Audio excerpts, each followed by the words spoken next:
The ડિબેટમાં આપનું સ્વાગત છે. આજે આપણે આદિ અને માહીની વાર્તા પર ચર્ચા કરીશું. એક ભૌતિકશાસ્ત્રી અને એક આનુવંશિક વૈજ્ઞાનિક જેઓ પતિ-પત્ની છે અને એક અકસ્માત બાદ મહાશક્તિઓ મેળવે છે. આ ઘટના એમના સંબંધો અને જીવનના ઉદ્દેશોને આમ કહીએ તો હચમચાવી નાખે છે. બરાબર. પણ અહીં સવાલ એ નથી કે આ વાર્તા એક્શન છે કે ડ્રામા. મને લાગે છે કે સાચો પ્રશ્ન એ છે કે લેખક આ બે શૈલીઓને ભેળવીને કહેવા શું માંગે છે. શું સુપરહીરો બનવું એ એમના તૂટતા લગ્ન માટેનું એક રૂપક છે? બિલકુલ. અને મારો પક્ષ એ જ છે કે હા, આ વાર્તાનું હાર્દ સંપૂર્ણપણે સંબંધોનું નાટક છે જે સુપરહીરોની દુનિયામાં સેટ થયેલું છે. બસ. અને હું એ દૃષ્ટિકોણથી સાવ જ અલગ છું.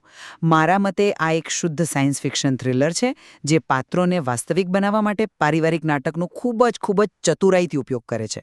જુઓ, આપણે અહીં મહાશક્તિઓને શાબ્દિક રીતે લેવાની ભૂલ ન કરવી જોઈએ. તે સ્પષ્ટપણે આદિ અને માહીના લગ્ન પર આવેલા તણાવનું પ્રતીક છે. તમે જુઓ, વાર્તાના મૂળ સંઘર્ષો કયા છે. પારિવારિક વ્યવસાયનું દબાણ, સંબંધોમાં આવેલું અંતર અને એકબીજાની કાન કરવાની પદ્ધતિ એટલે કે તર્ક વિરુદ્ધ અંતઃસ્ફુરણા પર સતત થતો ઝઘડો. શક્તિઓ તો મતલબ કે માત્ર એક એવું સાધન છે જે તેમને આ સમસ્યાઓનો સામનો કરવા મજબૂર કરે છે. આ વાર્તા એવા વાચકોને જ આકર્ષે જેઓ ઊંડાણપૂર્વકના પાત્રો અને ભાવનાત્મક સફર પસંદ કરે છે.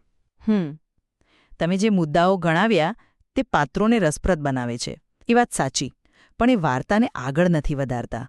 વાર્તાનો પ્લોટ તો વૈજ્ઞાનિક રહસ્યથી ચાલે છે. આ શક્તિઓ આવી ક્યાંથી? કબાલ નામનું આ ગુપ્ત સંગઠન શું છે જે પેલું જીન એડિટેડ મનુષ્યો પર માલિકી હક ઈચ્છે છે? આ પ્રશ્નો જ વાર્તાનો મુખ્ય આધાર છે. પારિવારિક નાટક એ માત્ર એક સ્તર છે જે એક્શનને વધુ અસરકારક બનાવે છે. એટલે આ વાર્તા એવા વાચકો માટે છે જેઓ સુપરહીરોની વાર્તાઓમાં વૈજ્ઞાનિક તર્ક અને વાસ્તવિક પાત્રો ઈચ્છે છે. સારું, તો એક મિનિટ. જો આમ મુખ્યત્વે એક્શન થ્રિલર છે, તો તમે એ વાતને કેવી રીતે સમજાવશો કે વાર્તાનો સૌથી લાંબો અને કદાચ સૌથી મહત્વનો અધ્યાય આદિ અને માહીના કપલ્સ થેરાપી સેશન વિશે છે, કોઈ લડાઈના દ્રશ્ય વિશે નહીં? ના, એ મુદ્દો તો મારા પક્ષને વધુ મજબૂત બનાવે છે. એ થેરપી સેશન વાર્તાનો અંત નથી, પણ પાત્રોને મજબૂત બનાવવાનો એક તબક્કો છે. લેખક આપણને એમના મનમાં ઊંડે સુધી લઈ જાય છે, જેથી જ્યારે તેઓ કબાલ સામે લડે ત્યારે આપણને ખરેખર એમની ચિંતા થાય. એમની અંગત સમસ્યાઓ એ મોટા બાહ્ય ખતરાની સરખામણીમાં ગૌણ છે. જો કબાલ ન હોત તો એમની પાસે લડવા માટે કોઈ કારણ જ નહોત. હા, પણ શું વાર્તાનો ભાવનાત્મક ઉકેલ કબાલને હરાવવાથી આવે છે? ના, બિલકુલ નહીં. તે ત્યારે આવે છે જ્યારે આદિ અને માહી નવરાત્રિ દરમિયાન ફરી એક થાય છે. તેમની વચ્ચેની આત્મીયતાની સમસ્યા ઉકેલાય છે. તેમની શક્તિઓ નહીં, પણ તેમનો પ્રેમ તેમના સંબંધને બચાવે છે. આ સાબિત કરે છે કે તેમના સંબંધોની સફર જ વાર્તાનો આત્મા છે. હું આને અલગ રીતે જોઉં છું.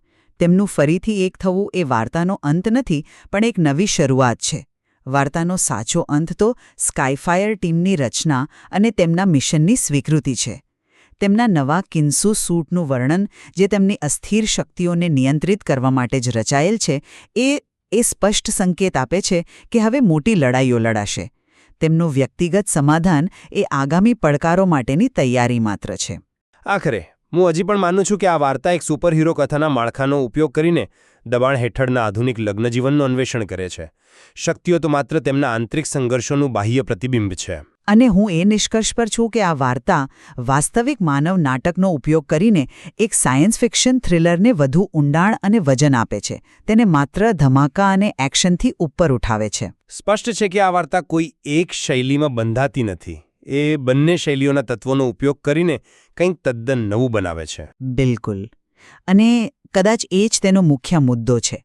આખરે વાચક માટે કયો સંઘર્ષ વધુ મહત્વનો છે, ઘરની અંદરનો કે પછી બહારની દુનિયાનો, તે તેમના પોતાના અનુભવો અને દ્રષ્ટિકોણ પર નિર્ભર કરે છે.